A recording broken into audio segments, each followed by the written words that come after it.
Do you have an album title yet? Is that released yet? Well, I'll tell you, I had one yesterday, and then we wrote a song last night that I think might have beat it out. You just dropped your first single of 2026, If I Was in California. I got a West Coast problem. Don't we all? Yeah, I love them girls too much, probably. I feel like this song is going to go crazy at Stagecoach. It's a bucket list thing. Yeah. I kind of didn't think it'd happen this soon, honestly. You're about to drop another track, Have You Now? I'll say that's one of my favorite songs I've ever done. When that chorus goes off, it feels like a bomb. All right, we also got to talk about the hair. Yeah, How long have you had this hair? I think riding a dirt bike's way easier than getting up and singing a song. Did you say that you also take inspiration from Drake? Yes, ma'am. I love that you brought up Jack Daniels. Obviously, one of your biggest hits was Jack and Diet Coke. It's honestly the only reason I'm here with you today. It changed everything for me.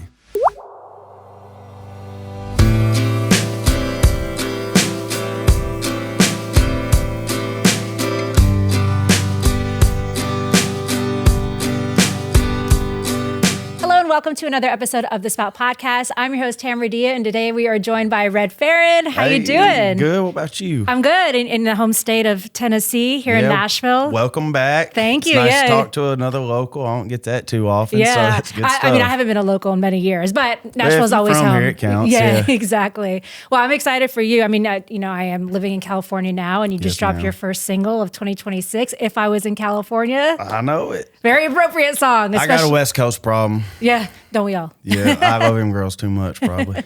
I mean, nothing wrong with that. I love that this track kind of leans more like classic 90s, early 2000s country. Like we got the fiddle and the banjo. Oh, yeah. Was this kind of a purposeful shift for you?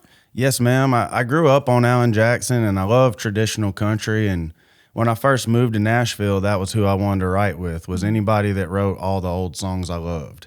And I feel like, I kind of blend genres, so it's been a while since I've done something like that, and I just thought it'd be a good curveball, and I just kind of want to keep people on their toes. That's always been my thing, is just when you think you got me figured out, I'm going to give you something else. So I didn't really mean for it to happen. I wrote a lot of the songs on the new album on acoustic guitars, and everything just accidentally ended up way more traditional. So it's been fun for me. It's so fun to play. Yeah. I mean, good. Also, it's kind of perfect timing. You're about to play Stagecoach. I feel like this song is going to go crazy at Stagecoach. It's a bucket list thing. Yeah. California has always been my biggest market for some reason. I grew up racing motocross, and I think, there's a lot of dirt bike boys out there. So it's a good fit for me. And like I said, Stagecoach, that's crazy. That's been on the list a while. I kind of didn't think it'd happen this soon, honestly. Yeah, I mean, we're going to get into that in just a moment, but let's talk Stagecoach real quick. I mean, you're billed on the same, billing as like Post Malone and Brooks and Dunn and, it's just Lainey Wilson. So many awesome names. I'm like, man, that's going to be crazy. I just hope I get to run into a few of them, Yeah. Have you had that opportunity yet to kind of run into people that you like love to listen to? Well, it's kind of funny. Like people like Lainey, we moved to town about the same year, so we've been friends a long time, and it's amazing to see her having the success she's had. But me and Post still ain't linked up. I feel like I used to do like old Post Malone, but country lyrics. Yeah. And I don't know why we ain't crossed paths. We're a person away 10 different ways, but I'm hoping I see some of them boys for sure, because I'd love to. We ain't even got a collab. I just want to be friends with him. I think we get along good. Yeah, I feel like he can get along with anyone too. He seems so nice. That's what I've heard, and I don't know, man. He's just a good time, and I feel like I took a lot of inspiration from people like him and Drake, because their lyrics were just so true and sounded so real life, and a lot of Post's old stuff sounded like country music to me. Some of that Beer Bongs and Bentley sounded like country music, so it didn't really surprise me that he come over, because I've been thinking he was doing it forever. They just called it pop. What's so funny is the first time I saw Post Malone was at South by Southwest, like maybe 15 years ago. It's such a long time. But this is before he dropped White Iverson, so really before that era. That would be so cool. We were in this like dive bar, which obviously Austin, but we were in this dive bar, and it was just him and a guitar, and he did lean more folky country at that time. So when he dropped White Iverson, I was like, is this that same Post Malone that I saw in Austin?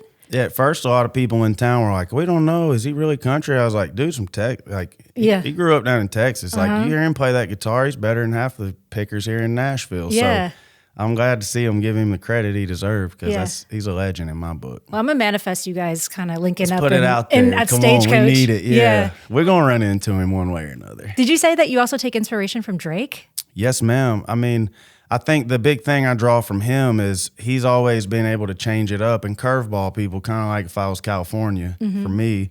And he does it all so genuinely, whether it's that break beat, like Latin, Jamaican feel, whether it's pop, whether he's singing, whether he's rapping with, anything he does, it just feels so genuine. And that was something I always wanted to do is if I do blend genres or if I do try something new, just make sure that I do it with the right people that do that every day, so it keeps that genuine feel, Yeah, no, I love that. That's awesome. Yeah, for sure. I love when you think someone's in one pocket, but really they're in like a lot of pockets. Yeah, I think he's one of the best at being so versatile. And I know for longevity, people get tired of the same thing over and over, and you just run out of ways to say it if you don't mix it up. So yeah, I mean, like I said, I love Alan, but I love that other stuff too. Yeah.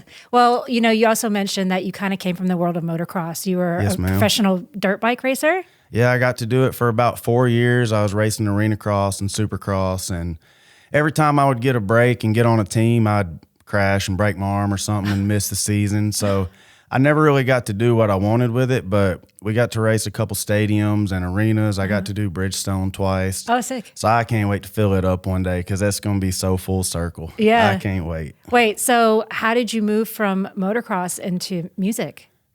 Well, crazy story. I played guitar my whole life. My daddy worked at Gibson. Oh. But in White House, I thought every band was like old rock bands and you made it in your hometown and you wrote it in your hometown, and then if you got lucky, some city picked you up and you came down there to work. So it took me a second. It was kind of just something I did for fun. And Tyler Hubbard from Florida Georgia Line built a dirt bike track in White House. And one of my buddies was washing his four-wheeler, and Tyler came up and gave him his address, said, bring some friends, I built a track. And there's probably 2,000 people there at that time, so we knew everybody. And I was like, ain't nobody got a track 5 minutes from the house. And I'm like, yeah, he does.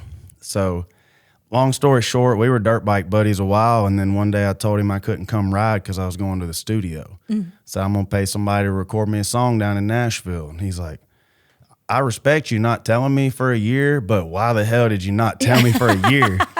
And he's like, send me the song. If it's any good, me and Brian will mentor you and try to get you in some rooms and help you pay your bills writing songs. So thankfully, they stuck their neck out for me, and anytime somebody canceled on them, they would call me and invite me to the session, and it made my songwriting bar really high off the bat. And for a while, I thought I was just going to be a songwriter. I did that about 5 years, and then they started a record label called Round Here, and they partnered up with Warner, and it's like, man, you should start singing some of your own. You've wrote a couple hundred songs and you got about 5 cuts. So we need to do something with these songs. So it was really just a right place, right time. I mean, such a God thing. It wasn't on my radar at all. I was good being behind the scenes. I was just thankful to get to make music for a living. I mean, it was so cool to me. So to be the one singing it and telling my own stories, I mean, it's a little weird to hear somebody sing about your mama or your ex-girlfriend or something. Right. You're like, I need to be telling them stories. So it's been real rewarding, and sitting here with you now somehow, I don't know, it's wild. Heck yeah, we love that. Yeah, I love it. Thank you so much. No, of course. Yeah, no, it's so crazy to think that like at one point you're, racing dirt bikes, and then now you're about to play Stagecoach. Like, what a wild twist of events for you. It's been fun, but it was also tough at times because that was my whole identity was being a dirt bike rider. All my friends were in the motocross industry, and that was really all I knew because I went so all in on it. So I kind of had to spend a few years like, who am I really? Like, I'm not just a dirt bike guy. I'm from the country. My parents raised me right. We kind of had to dig hard to get what we wanted growing up, and it was good for me, but there was a while where I was really just had to look at myself and be like, who are you really besides what everybody knows you as? Because it's tough to reinvent when I guess I spent 25 years of my life just chasing that dream, and I thought that was my end all. I didn't think I'd do nothing else. So sure thankful, though. I can't believe people listening. I can't believe we get to do these shows. I mean, I didn't have a passport till last year, and then we got to go to Europe and got to go to Australia, and I didn't leave Tennessee much, definitely not the country. So, it's been a wild couple years. That's crazy, and I love that music took you there. Yes, it was the least likely thing. I had hopes maybe if racing went well, I'd get to travel and see some cool places, but I never knew a song would take me there. Were you nervous like the first time you were kind of in the studio to sing your own song? Was there a moment of like, am I really doing this? Well, thankfully it was so behind the scenes still. Nobody knew that I'd signed a deal, and the town kind of was hearing about it, but I wasn't on Instagram pushing it or nothing yet. So it was really just like try it out and experiment and see if I could find a lane for myself I felt comfortable in. And I mean, it was the first show we ever did was some of those first ones were so scary because I didn't show my family my songs much when I first started. It was just something I did to keep my heart good and get through things or celebrate things and not get a big head. Just live it on Thursday, write it on Friday. So I don't know. It is wild. I mean, it's very surreal. Even sometimes now I get a little nervous. I'm just like, are we really about to go do this? I don't know. It's good for me though. It keeps me on my toes. It's a lot like dirt bikes. I think that rush and you get that one block of time and then it's over. There's no intermissions. It's just, it starts, do your thing, it's over. So a different adrenaline rush. Oh yeah, for sure. Yeah, I mean, I think riding a dirt bike's way easier than getting up and singing a song. Oh really? That's my take. A lot of my buddies don't agree, but I don't know. If you can ride a bicycle and drive a car, you can figure a dirt bike out. Everybody can't write a song or sing a song or deal with 1,000 people or 50 people staring at you. I think that's more nerve-wracking than a big show because by the end of the hour, you've made eyes with everybody, and and if they're not loving it, you feeling it, and if they are, you're like, I got to keep them loving it. Yeah. So that's been a fun ride, though. We're getting the hang of it, I think. Nice, yeah, and you're definitely getting the hang of it because you're about to drop another track. Have you now? Yes, ma'am. Tell me about that track. I'll say that's one of my favorite songs I've ever done. When that chorus goes off, it feels like a bomb. I mean, it's such a sing-along thing, and I love a happy, sad song. That's something Alan Jackson used to say was his label told him quit doing sad songs, so he started doing happy-sounding sad songs. And I think that's one of them that if you really dive into the lyrics, it's a heartbreaker, but it's so easygoing and good to cruise to, and I really poured it out on that one. It was good storytelling. It helped me get through some stuff, so I'm excited for that one. It's been doing good on the social so far, and it's kind of a curve for me too because it's like I said, everything's got a little more traditional. So people are like, these two are so different than the rest of your discography. Like, what's the third one going to be? What's the fourth one? What's coming next? So well, great question. Fun. What is coming next? Does that mean we have a new EP coming? Well, I put 2 EPs out the last 2 years, and I think it's time for an album. Okay, let's go. I think I got a lot of stories to tell, and I think people can understand what I'm about a little better with a big body of work and all the different sounds. When they hear them play together, they're like, okay, he does all of this. So got a new album done. It'll be coming this summer. Okay, it's exciting. Yeah, we thought we had it done about 2 weeks ago, and I've been with some awesome songwriters, and I just keep beating songs and adding them. So I know I'm stressing the label out, but it's been fun for me, just those buzzer beaters. Some of them are, I don't know how the songwriting is getting better, but it just feels like I'm writing some of my best songs ever, and it's all stuff I ain't said before, and I'm excited for that. Do you have an album title yet? Is that released yet? Well, I'll tell you, I had one yesterday, and then we wrote a song last night that I think might have beat it out. Yeah. So I'm kind of between two, so I guess I won't say yet because I ain't made my mind up, but it's going to be good. It's fun, and it kind of just encompasses all the songs. It's a lot of makeup, breakup, it's some real stuff. So I think whichever one I go with is a pretty good stamp on what you're going to get from the pack. Yeah. I mean, the last couple of years have been so insane for you. Have you had like a moment aside from, now performing on these stages, have you had any other artists that maybe you're a fan of kind of come up to you and be like, yo, like you're dope? It's been pretty cool. I mean, there's some times where like Nate Smith is a good example. He had the #1 song in country radio, and he come up and was like, man, I love your song, right? And I wish I was streaming like you. And I was like, well, I wish I was #1.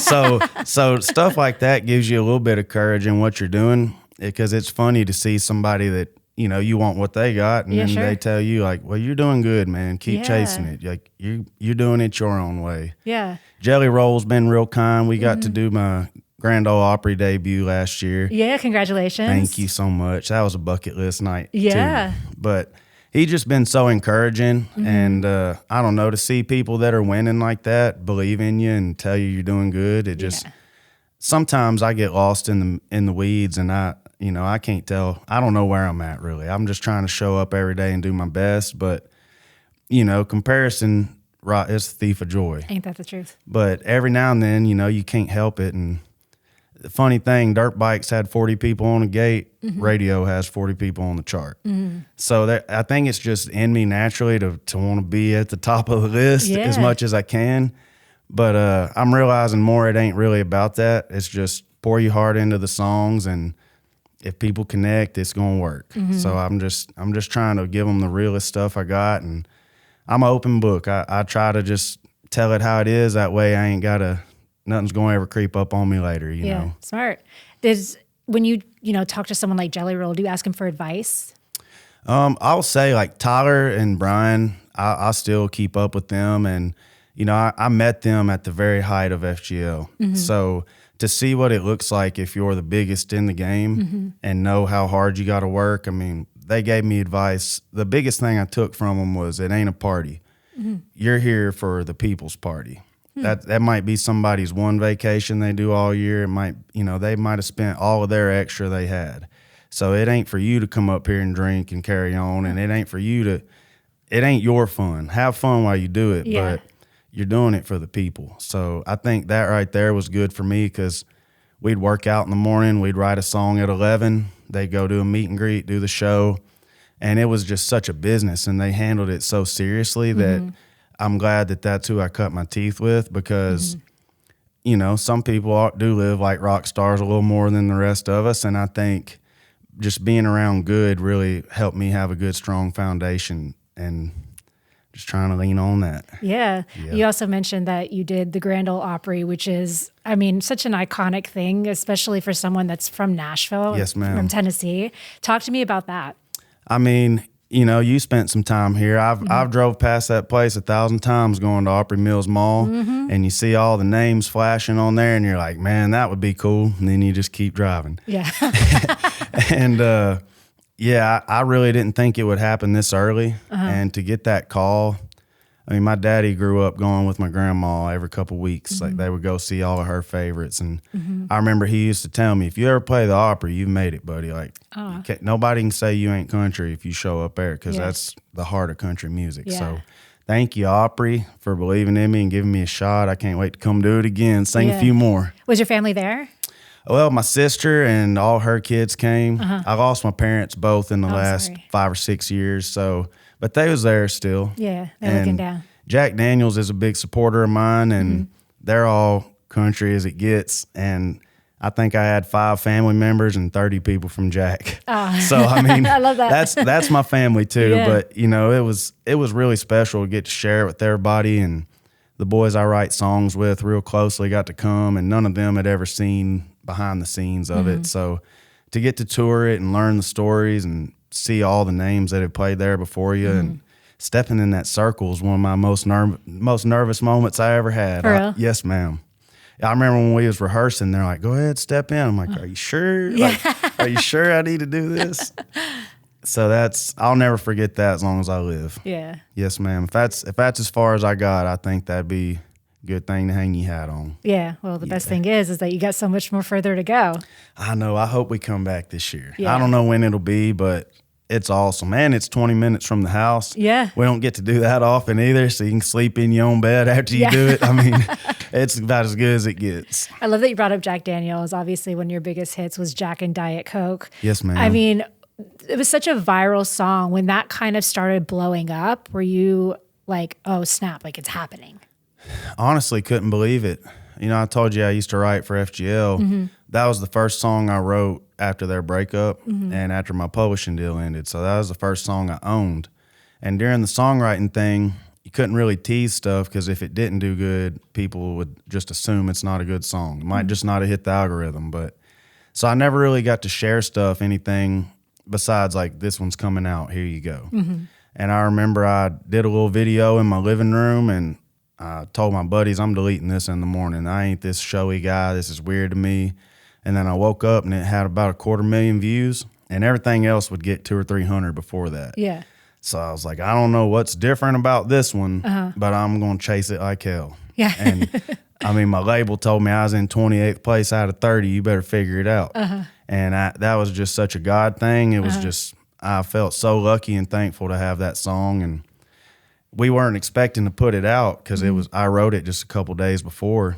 So I had to post it for about 6 weeks till we could get it done and get in the line at the label to get it out. So I was nervous people were going to forget about it. And then when it came out, they just kept listening and kept sharing. And it's honestly the only reason I'm here with you today. Because of Jack and Diet Coke? Yes, ma'am. It changed everything for me. Yeah. And I had no clue. And it came with some pressure, like how do you follow this up again? But thankfully, everybody that found it stuck with me, and they kept listening to the next one and the next one. And yeah, it's really a dream come true. I mean, I thought I was out of lottery tickets. I didn't know what else to do. I didn't know what else to try. And that really set the tone and helped me wrap my head around who I am as an artist and what kind of songs I want to sing and what works for me. So that one... And it's just cool. That's the first thing anybody ever sang back to me. Oh, nice. Like the audience? I did so many shows before that where they're watching you, but unless it was one of my cuts as a songwriter, they didn't know it. Yeah. So that was just so cool to have. We got to tour off of it for the first time on my own instead of opening for people. And it just really opened the door. I mean, if I can give anybody advice, I don't give much, but just chase it and do it. And if you believe in it, wear it out and post it 1,000,000 times because you don't know what's going to work or not. What do you think it is about that track that resonated so deeply with fans? Well, I would say when I was writing for other artists, I would try to tell my story in the songs, but I caught myself trying to think like, what would Aldine say? What would FGL say? And I think it was just a little manufactured to where that song was just a true story. We didn't have any prerogative. We didn't have any goals to get it cut. We just told a real story. And I think that genuineness and people being able to feel the realness of it is what finally grabbed everybody's attention because everything else just sounded pretty. Right. That was the first one that really I felt like had some meat on it for people to dig in and feel like they knew me a little bit after they heard it. And it was remixed by Juicy J. Yeah, sure was. Yeah. Shout out Juicy. Tennessee boy. Yeah. I'm country as cornbread, but I definitely grew up on 3-6 and stuff like that. And Taylor Gang manages me, Will and Irv and everything.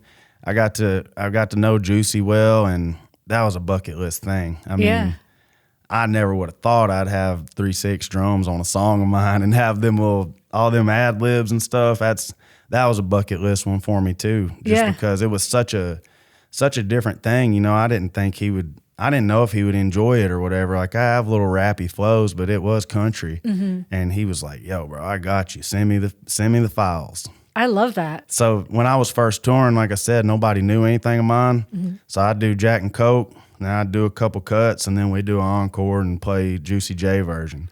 And it was just it was faster and louder. And I don't know. I'm thankful I had that to lean on because I didn't have nothing else to sing at the time. Yeah. I mean, that's pretty iconic. Yeah, it's so cool. Yeah. And you followed that up with Just Like Johnny. Yes, ma'am. Just Like Johnny. I mean, that's my one right now. I love Cash, and he's always such an inspiration of mine.